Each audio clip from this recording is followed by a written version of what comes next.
Welcome to Grappling with Gray, a forum for promoting an ethical mindset and ethical decision-making, more clearly see both sides of complex issues and better navigate moral challenges of everyday life. I'm Rabbi Yonason Goldson, and I would like to welcome my guest today. I have Leslie Flowers, who is a certified business consultant and coach and author of 8 books, guiding clients with a hybrid program of timeless business principles, universal law, and achievement mastery for 15 years. Resha Moreland is an executive strategist and principal organizational and leadership consultant with HR C-Suite LLC. And Eric Zabigalski, did I say that right? Yes. I'm so glad. A+. Eric is a technical and organization consultant, professor of HR management, and author of Unthink. All you have to do is nothing. Need some ominous organ music after that, I think. Thank you all for being with me today. And here is the scenario. In what appears to be a coincidence, news anchors Tucker Carlson and Don Lemon were fired over the weekend by Fox News and CNN, respectively, despite both having huge followings. The reasons are not entirely clear, but are presumed to be a response to questions about journalistic ethics and combative style, especially coming in the wake of the huge settlement negotiated by Fox after reports of knowingly falsifying the news. Is this a reassuring sign that integrity and civility may be returning to news reporting? Or is it more likely that the networks feel the need to appear responsive to complaints about the behavior of their frontmen? And if we can't say for sure, how can we as individuals respond to media giants' irresponsible practices in pursuit of ratings? Is the system hopelessly out of control? Or is there some way we can help the pendulum swing back toward corporate responsibility? Should we expect substantive change? Or will new players most likely take up the old roles again? The floor is open. Oh, wow. Well, I'll start with Please the do. pendulum. With the pendulum. So it seems to me that this is a repetitive thing that's been happening. If I recall, this letting go of top executives, this isn't the first time I've seen this. So over the decades, as I've watched, this has happened before with a number of others. Bill O'Reilly, there's a whole bunch of people. It seems like they come in waves on the pendulum. So I'm not sure that the pendulum is always swinging. And I guess it would be up to us to determine how it's swinging and if it, if it's swinging toward the better or if it's simply just swinging. I don't know. That's my first comment. Okay. That's very good. I would say, am I going with the pendulum? I think it's stuck. I think it's stuck based on how they may earn advertising dollars, driving those ratings, and maybe appealing to the few voices, or I don't know how many voices of complaint, but I feel that it's stuck. The pendulum is stuck. And it's going to require a great deal of industry change for that pendulum to swing in a more what feels like a fair approach in the eyes of the public that's viewing. Yeah, it looks like we lost Eric, but hopefully he finds his way back. The fact that it's 2 news services and 2 anchors of really polar ideologies, I find somewhat encouraging because most of the time people are very eager to point out the indiscretions and the offenses of people on the other side, whereas it would be much more effective if we would call out our own side and let the other side call out its own side. And if that pattern of behavior developed, I think we'd be in a much better place because you wouldn't have that combativeness. But is it really is it a matter of ethics and integrity, or is it just what we call CYA? They want to make sure that they don't get in trouble with people who matter with the public. They don't want to lose credibility with audiences. Is it all motivated by alternative considerations, ulterior considerations, or is there perhaps a sign that there's some sincerity here? Well, No, I would so have to go ahead. No, I was no, going go to say, ahead. I sure wish I was a fly on the wall when those conversations happened, right? I would just love that, because then I would have a lot more idea of what was driving the decisions, other than suspect rumors and what's swirling through social media, right? But I just would suggest, in my mind, I just feel that they're a business and they need to earn money just like every other business and industry. And so perhaps and I'm just speculating, that they felt that the polarization or the strong personalities, let's say, might have been chasing away advertisers or chasing away audiences. Well, that polarization is, I think a large part of the problem, that when you pander to a base, they want to hear strong opinions that support their position. And then it becomes a matter of, are the advertisers more interested in reaching that larger base, or are they interested in their own ideological integrity, assuming those words go together? And sometimes it's one and sometimes it's the other. From one perspective, these people are money first, people second. Okay, you can't be both in integrity and be greedy. I'm sorry, I don't know. You'd have to give up a lot of your values, if you have them, right, to let money dominate what's going on. Now, certainly with Fox, all of those people have big followings, right? There's a group of them. So getting rid of one, I don't think makes any difference. I think it's to appease. I think it's imposter syndrome. It could be. They want to look good. It's that simple. How do we navigate making as much money as we can? And can we have some integrity as well? Well, certainly with Fox, there's a lot of integrity missing. Let's put it this way. It appears that there's more integrity missing if you look at the two stations on Fox than on CNN. But Fox has a whole group of people that can step right up and right into it again. And I don't see them changing their philosophy because one person is gone, because they all sang the whole song. What are your thoughts? Well, I So certainly don't give CNN real high marks on integrity. I think maybe they do a better job of masking their bias. But Maybe. Eric, I'm glad you could make it back. Let's hear from you. Yeah, I instantly got kicked off, so I'm glad I'm back. So, Leslie, Rupert Murdoch certainly seems to have a pattern of following ratings, profit first. That appears to be his business model. But one thing I heard that was interesting, that I hadn't considered before, was that Fox was perhaps worried that they were going to lose their audience if they said or did the wrong thing. I'm certainly not advocating that that's ethical, but it's less unethical than, I suppose, greed or profits or divisiveness might be. What do you think about the psychology of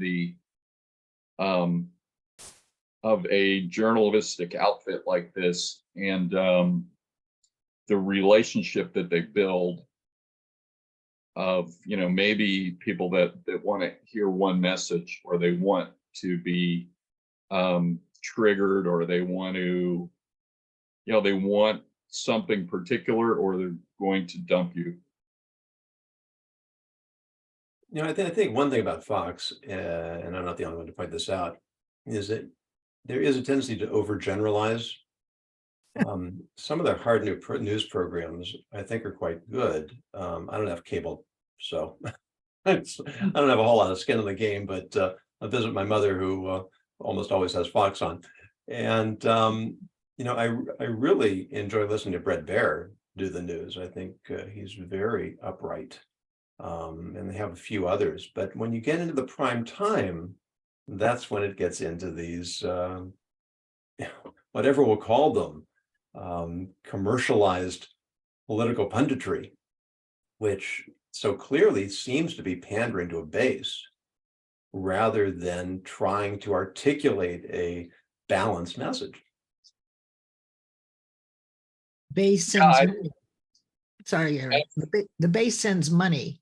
That's who they're pandering to. Eric, please. I apologize. Oh, no, I agree with you. I mean, they appear, these shows appear to be grievance driven, demonizing, divisive, otherizing.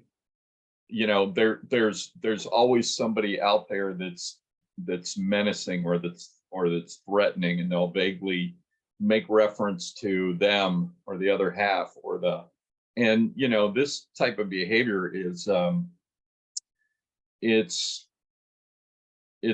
unethical, and it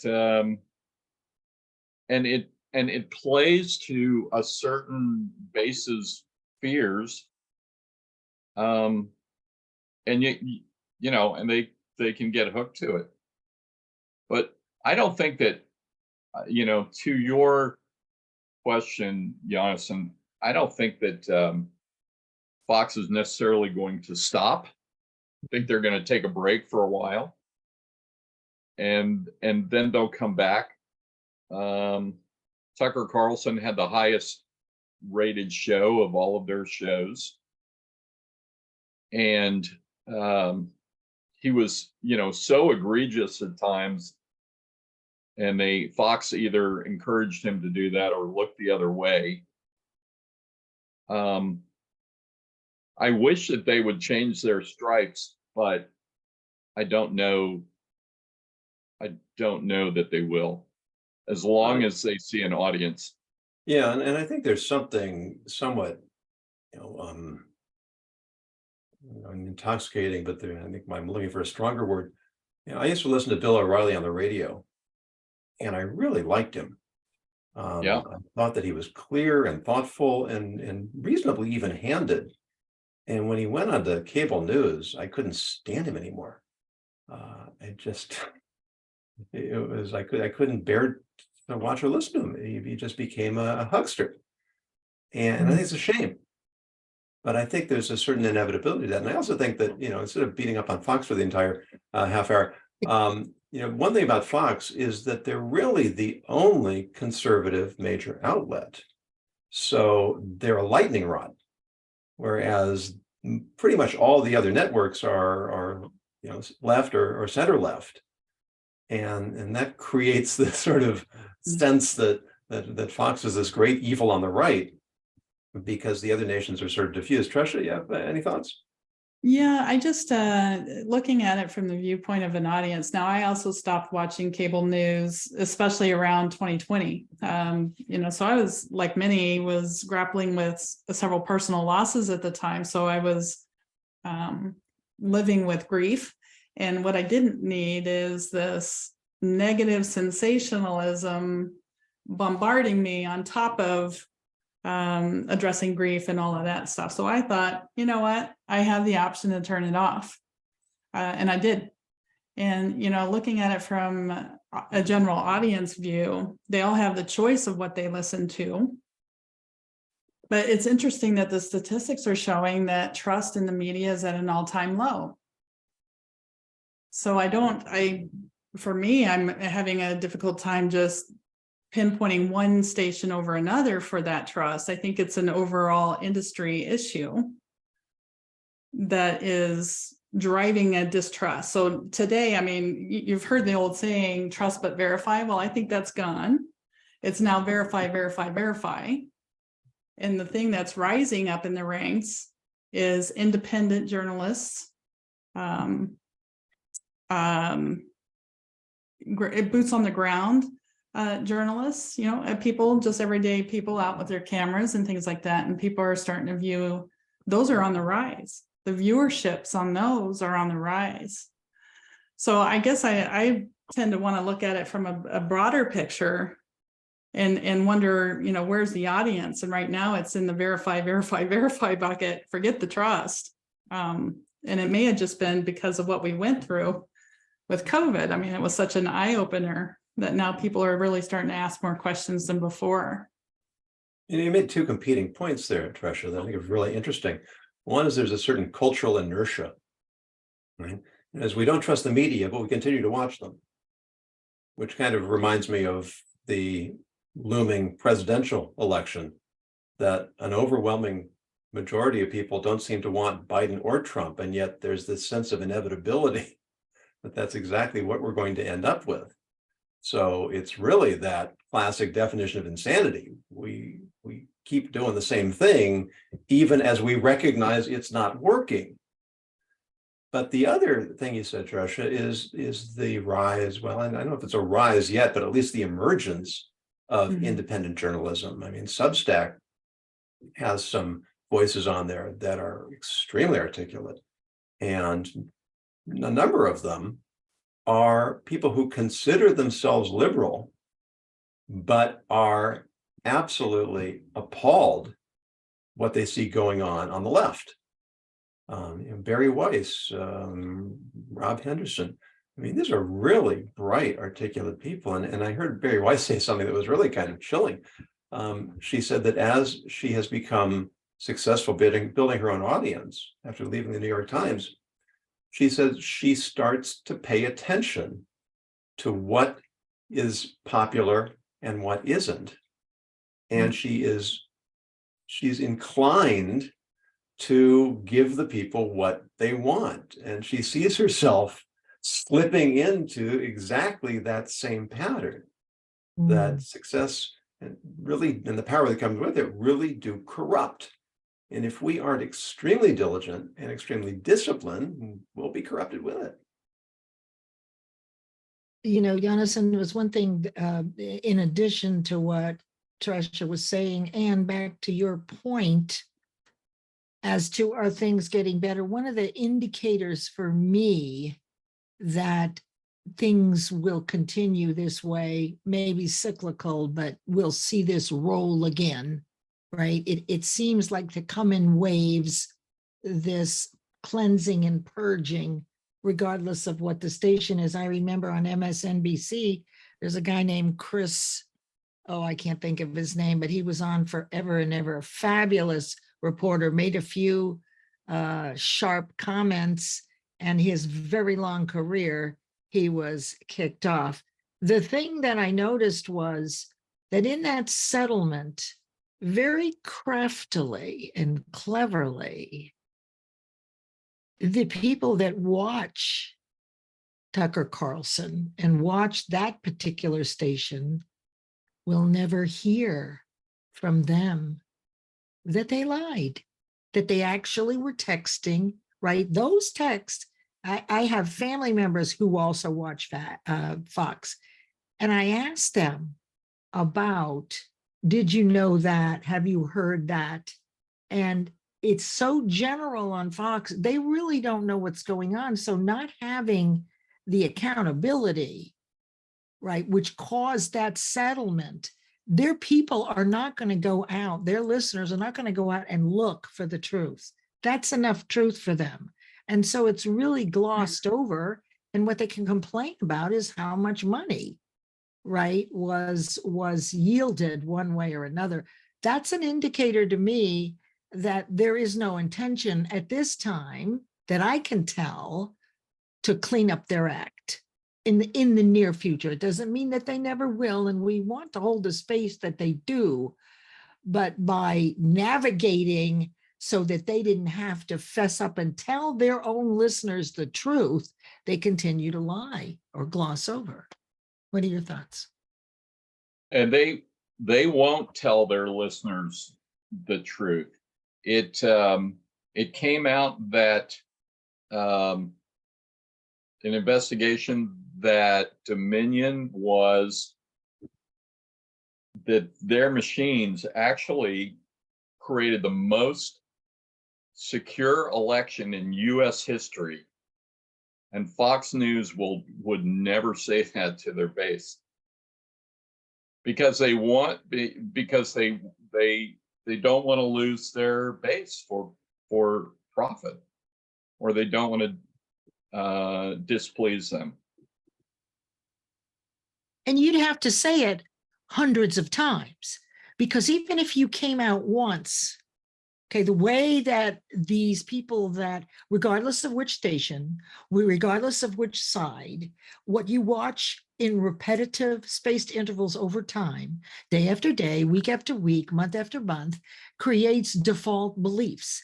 And we believe those beliefs. And that's the only input we're having. And it's done repetitively, right? So there, even if you were to tell the truth a few times, most people won't even hear it. Just like when you are selling something, they say that there have to be 6 or 7 touches before the person even pays attention. Like there are car dealers promoting buying a new car every day. We don't buy a new car every day, but whichever of those ads that we like, when it's time to buy a new car, because we've seen it repetitively dozens and dozens of times, we'll make our decision there. So even once or twice, don't you think so, Eric and Tasha and Jonathan, that it would take the same kind of intense repetition to feed their audience or that particular audience with the truth to make a dent in their belief about it? Sure, and that's the problem with having departed, as some of us may remember, when there were 3 network news stations. Yeah. And they had to have a broad appeal. Mm. They couldn't afford to target a narrow audience. But cable has created this niche factor that polarizes us. And, you know, when you talk about how can we fix, even when you say, how can we fix the system? I mean, one of the most disturbing things I remember learning, if you can remember back to the, what was it called, McCain-Feingold bill that was designed to reform campaign finance. And it seemed like a great idea because everybody agreed that campaign finance needed to be reformed.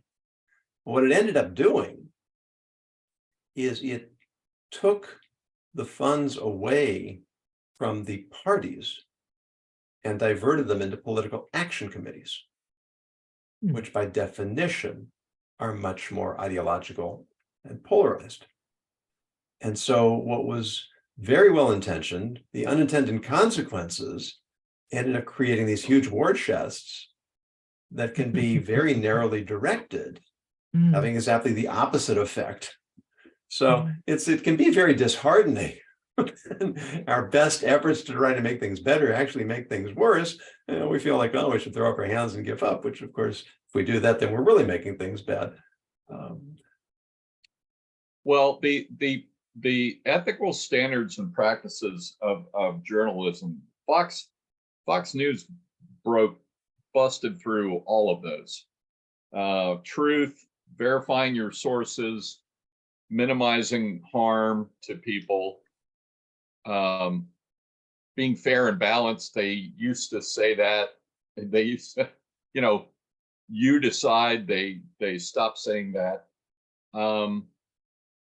So, you know, to that comment of trust but verify, in the organizational world, if somebody says to me, if a leader says trust but verify, that sounds like an oxymoron to me. That sounds like a mixed message that I don't trust you because I'm going to check your work. To Tresha, to your earlier comment, I would like to watch the news and think that I am getting objective news and that I don't have to watch 2 other news networks to verify that. So I'm willing to push that trust button and not verify, sure, partly out of laziness, but partly because I want to trust and give people the benefit of the doubt. But, you know, I don't, I'm part of that cohort that has a little trust in the media now and in cable news. I watch a Sunday morning variety show called CBS Sunday Morning, which is about 10 minutes of news and then 20 minutes of art, entertainment, and culture. And I think that's a lovely show. It's on every Sunday at 9 in the morning, Channel 9 at 9. I've been watching it for decades. Or I watch public broadcasting. And if I do turn on the news, it doesn't matter if it's MSN, CNN, or Fox. I try not to swallow everything I hear. Yeah, well, I'm glad you threw in CNN and MSNBC right there. It's like, you know, Yeah. it's easy to beat up on Fox right now after this Dominion thing, and they Yeah, certainly it deserve really it. is. Yeah, But we can't forget that there is a comparable level of corruption on the other side as well. Trish, you have thoughts as we start to wrap up? Yeah, I just like most, and as an organizational effectiveness consultant too, I'm coaching and I'm watching industries as a whole, and I think the media industry, just like many others, is ripe for reinvention, disruption. I mean, the newspaper industry already hit that with the digital world, right? But I think it's the whole media as a piece is destined for more reinvention. Again, the public is questioning whatever side, I mean, about what is truth. And then we have a digital technology world that's making citizen journalism and independent journalism become much more popular and easier. So I think those two dynamics to me shows that the industry is going to be looking at reinvention in the future or disruption, and it will have to reinvent itself in some way to even be relevant, right? Just like any other industry that's been here before. It sounds like you've got a glimmer of hope. Yeah, so do I. Oh, good. I think something better is going to come out of this. We had another program where we talked about the importance of hope as an element of ethics. Because as soon as we give up hope, then, well, what difference does it make how I behave or how anybody else behaves? As long as we have some sense that there is a light at the tunnel and it's not the train coming at us, then you know, we're willing to keep applying ourselves. You know, you just remind me that I used to get I got it from my conservative friends when I admitted I listened to NPR, and I got it from my liberal friends when I admitted that I watched Fox. But that was my attempt to try to retain some sort of balance. The truth is, I can't watch either, listen to either of them anymore.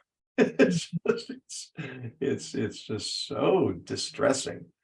And to look for another alternative, and you know, to your point earlier, Leslie, that people, they become created, their outlooks and their attitudes become created by what they've been exposed to. It's very hard to change behavior patterns and belief patterns. And we keep going back to where we were. You know, I've always voted Republican, so I will continue to vote Republican, or vice versa. It's, you know, and somebody comes along who's a good candidate. Well, I can't. My father had this conversation with his sister. My father was very conservative. My aunt was very liberal. It was hilarious when they got together. But